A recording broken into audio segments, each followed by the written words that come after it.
Viral driver ojol tipu anak yatim piatu, iming-iming sedekah padahal diambil lagi. Beredar di media sosial sebuah video yang memperlihatkan aksi seorang driver ojol diduga melakukan penipuan kepada Yayasan Rumah Peduli Yatim Piatu.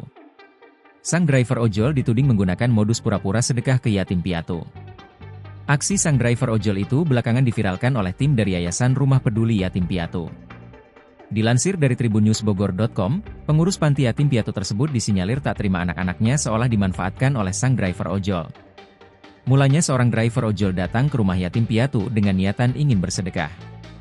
Driver ojol tersebut mengaku baru saja mendapatkan orderan fiktif dari seseorang yakni 3 bungkus besar ayam goreng. Guna mendapatkan ganti rugi, driver ojol itu pun mengaku akan mengklaim orderan fiktif tersebut ke perusahaan. Sang driver yang tak disebutkan namanya itu akhirnya memilih untuk memberikan makanan dari orderan fiktif itu ke anak-anak yatim piatu. Namun sebelum memberikan makanannya, sang driver ojol banyak mengambil dokumentasi dan foto-foto di panti yatim tersebut. Bahkan diakui sang pengurus, driver ojol itu mengambil dokumentasi di panti selama hampir 1 jam.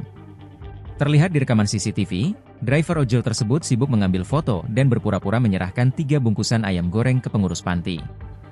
Namun setelah fotonya diambil, sang driver ojol kembali mengambil makanannya.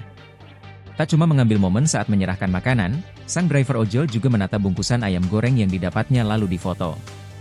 Setelahnya, sang driver ojol memasukkan lagi bungkusan ayam goreng itu ke dalam plastik. Selesai mengambil dokumentasi, sang driver ojol pun pergi dari panti. Alih-alih memberikan sedekah berupa makanan yang ia janjikan, sang driver ojol malah membawa lagi orderan tersebut. Melihat sang driver ojol pergi tanpa pamit dan tak jadi bersedekah orderan fiktif, pengurus panti kecewa. Terlebih di awal perjanjian, sang driver mengaku ingin bersedekah orderan fiktif makanannya. Bikin anak-anak yatim piatu kecewa, sang driver ojol rupanya membagi-bagikan orderan fiktif tersebut ke rekan-rekannya sesama ojol. Mengetahui fakta itu, pengurus panti mengaku tidak keberatan sama sekali. Namun pengurus panti kecewa dengan janji palsu yang diucap sang driver ojol kepada anak-anak yatim di panti.